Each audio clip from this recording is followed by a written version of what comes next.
Hello and welcome to another episode of Top Deck, the series where we take a look at some of the leading TCG deck lists, and this time we have on Billy, who managed to top a regional playing none other than 60 card Zefra Pendulum mashup. Let's be honest, this is a combination of basically all of the good Pendulum archetypes and some of their very best cards, and they fit together so well because they all rely upon the same summoning mechanic and really the same group of extra deck monsters. So we have plenty of stuff in here. For the Pendulum engines, we've got the Sorcerer engine, the Mythical Beast engine, the Endymion engine. We've got the typical Zefra stuff with the Zefranwis, Zefras, Oracles, and the Trap lineup, of course, and plus the Providence 2 is just a really strong spell in general. And there's some very cool sort of teched-in dragon-style cards here. So obviously we have the Supreme King stuff.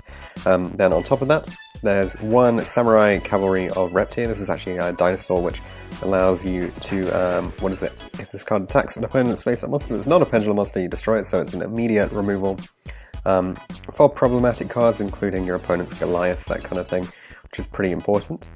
He's also got the full Dino Soul-Eating Overraptor engine in here for the Miko combos. So this sends a Carbonodon from the deck, which gets you the Flambeau Guard. That gets you to your Miko, which gets you World Legacy Guard Dragon, and then you just pop off from there and do some really crazy stuff. Because the deck features so many different engines, you can put the field spells. So there's one Ravine in here, and I believe there is, there's also the Oracle of Zefra, obviously. So you can set rotation, give your opponent either one of these, and then use the other one.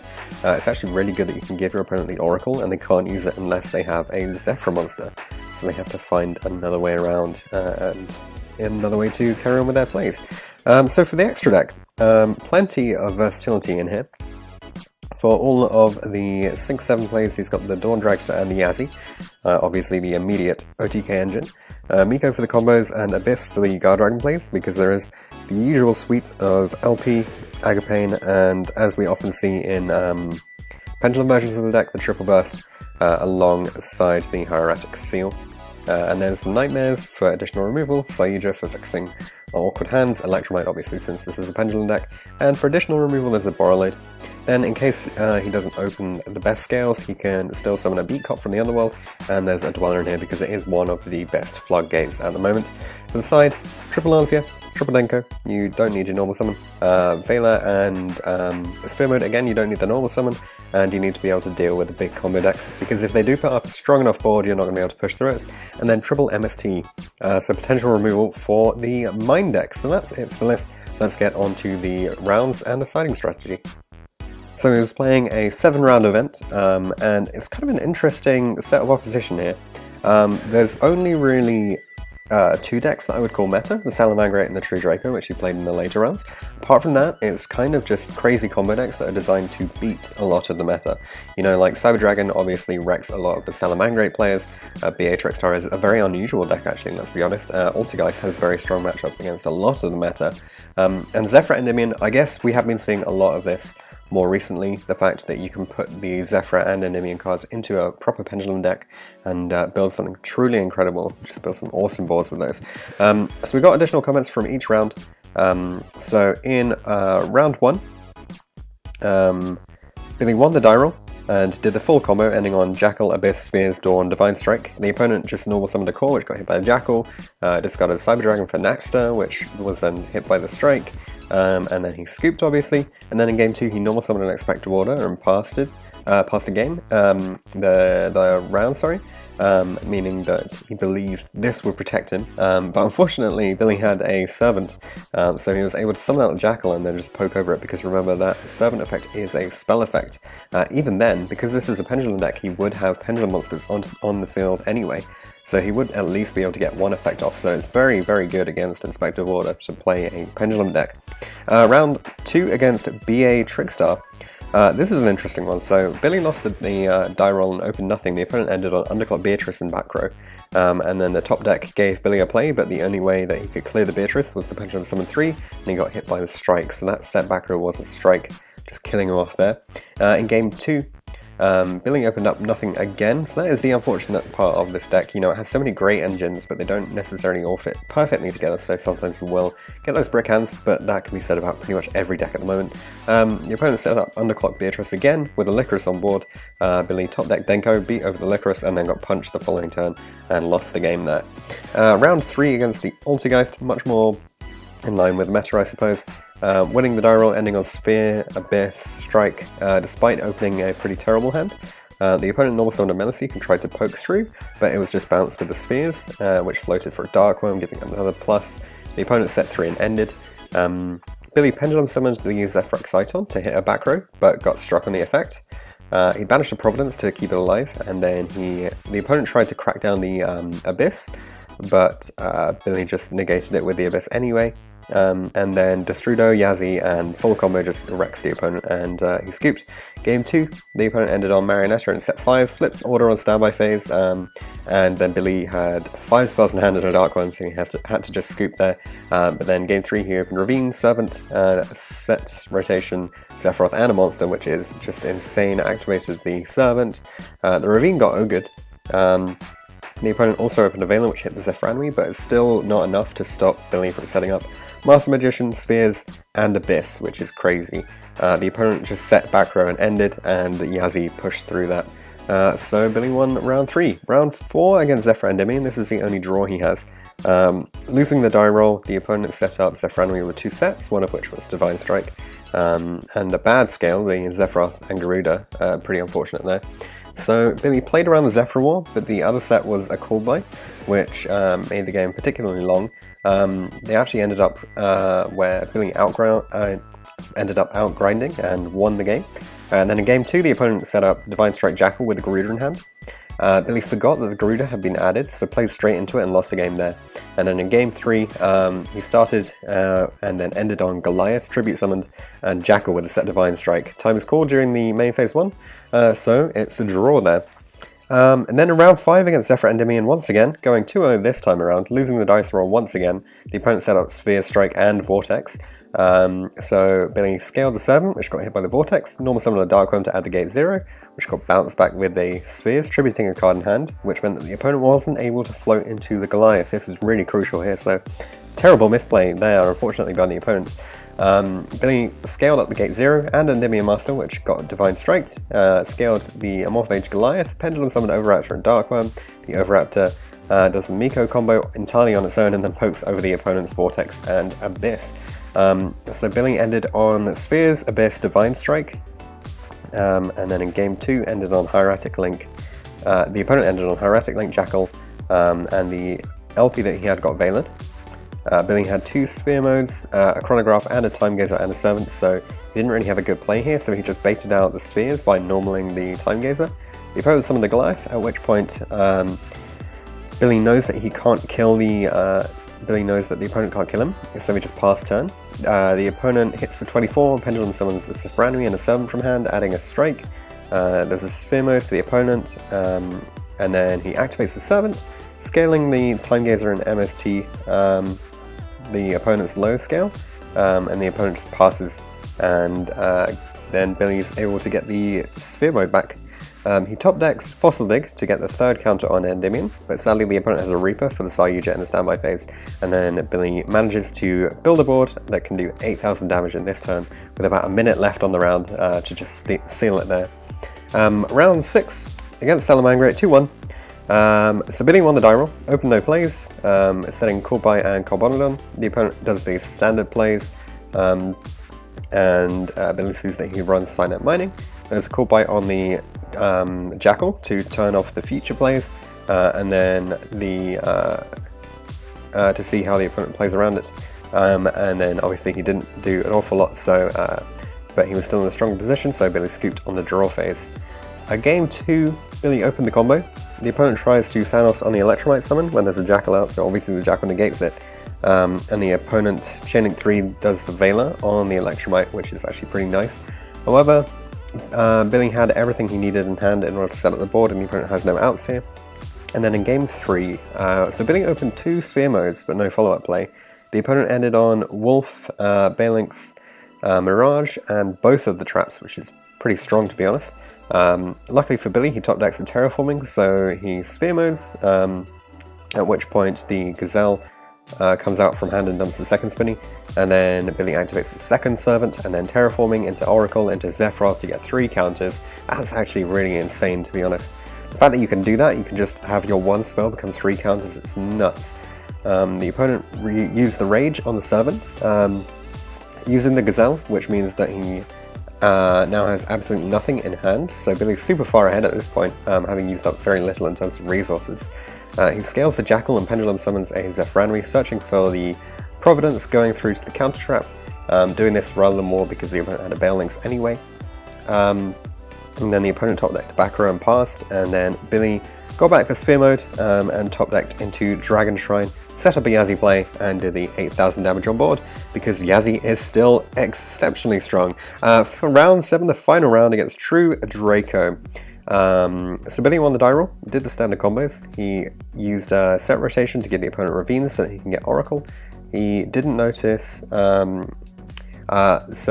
Billy didn't notice that the opponent doesn't have an extra deck until he starts his turn with set 4 Diagram Demise, which gets negated. The opponent put his Ignis on board, but doesn't have a follow-up play, so just passes. He used a Waterfall, which gets hit by a Dragster. And then the opponent has a strike to hit the Dragster, so he gets to resolve it. The opponent flips the True Draco Trap, which gets hit by the strike, and then Billy is able to push for game following that. In game 2, the opponent opened a very strong hand of Demise, Duality, multiple diagrams, and draws from both of the Draco spells, ending on Ignis and set 5. Nothing on the standby phase, and there's a normal summon Denko, which totally locks down the game here.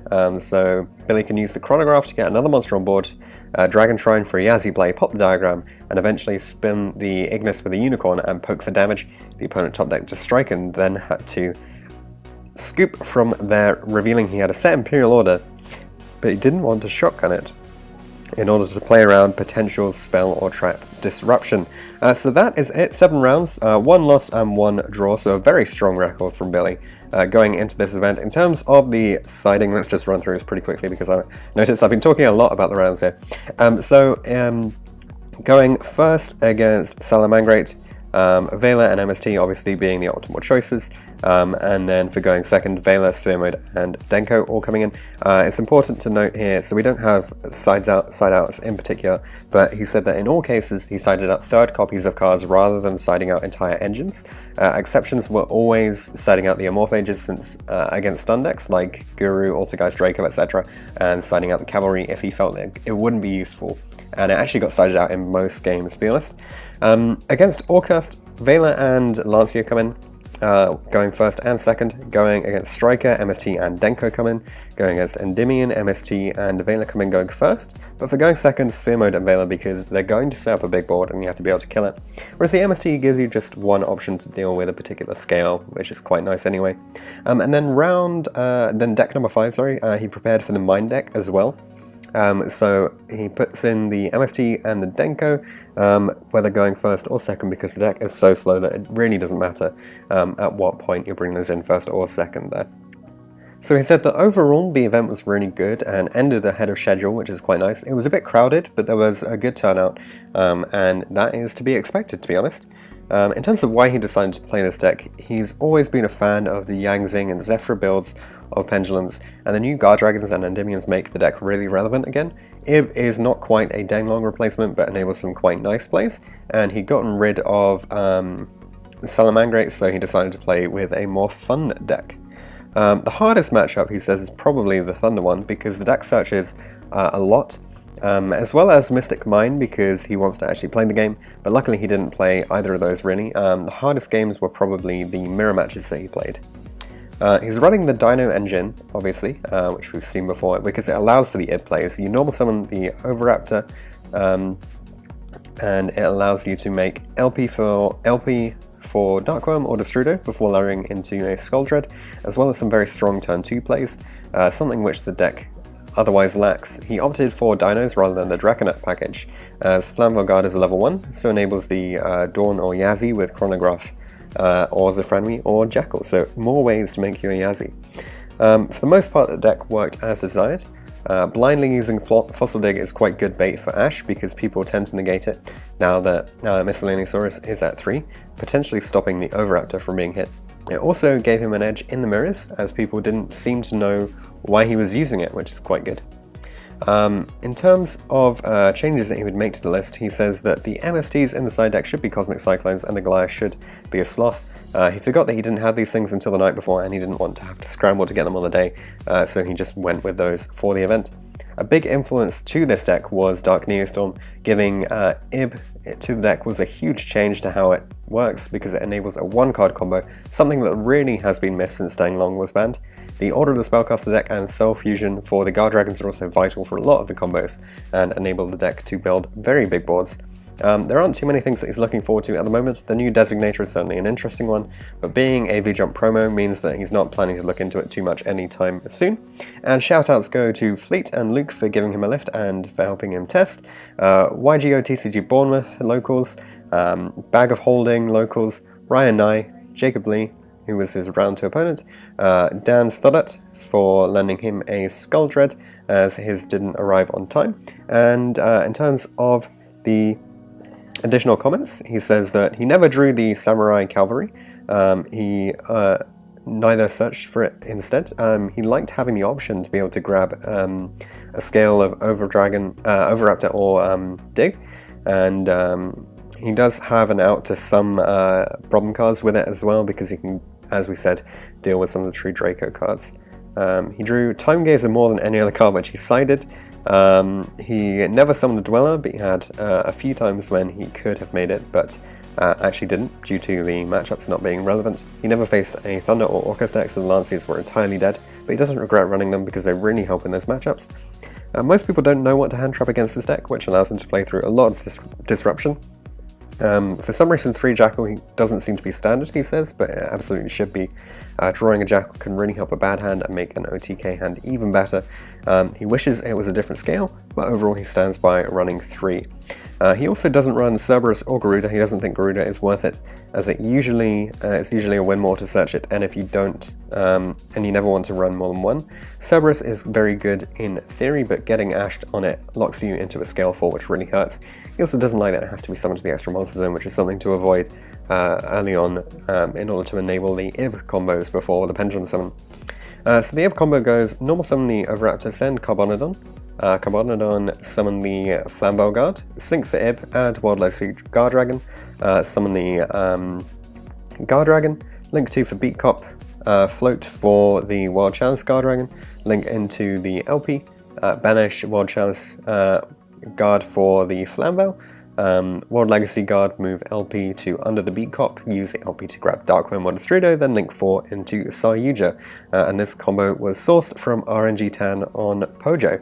And then opening Shrine plus Monster allows you to dump Guard Dragon and Destrudo, and then make Yazzie with Monster plus Destrudo, Yazzie pop, summon the Mermere, Mermere for 3 tokens, use 1 for 1 plus Mare for Ib, grab the World Legacy, then link Ib and token Phoenix and Phoenix to pop a back row, and then link token and Phoenix for Unicorn to spin a card, World Chalice for LP under the Unicorn, banish World Chalice to summon the Guard Dragon, use the World Legacy to move LP effect for the Darkworm, and then make Saryuja for 4. So tons of ways to make your Saryuja combos with plenty of just like 1 or 2 cards, which is kind of crazy.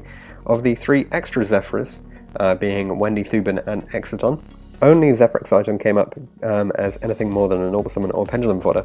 He doesn't regret running them, however, as they offer a lot of searchable removal or recurrence. So thanks very much for coming on, Billy, and sharing your list. Great to have all of these thoughts. I'll be putting the breakdowns of each of those combos into the comments section as well, so that people can see just how much you've worked on this deck. And as always, there's a link to the deck list itself in the description, so check that out to support Billy's deck choices. Thanks very much for coming on, and I'll see you guys in the next one.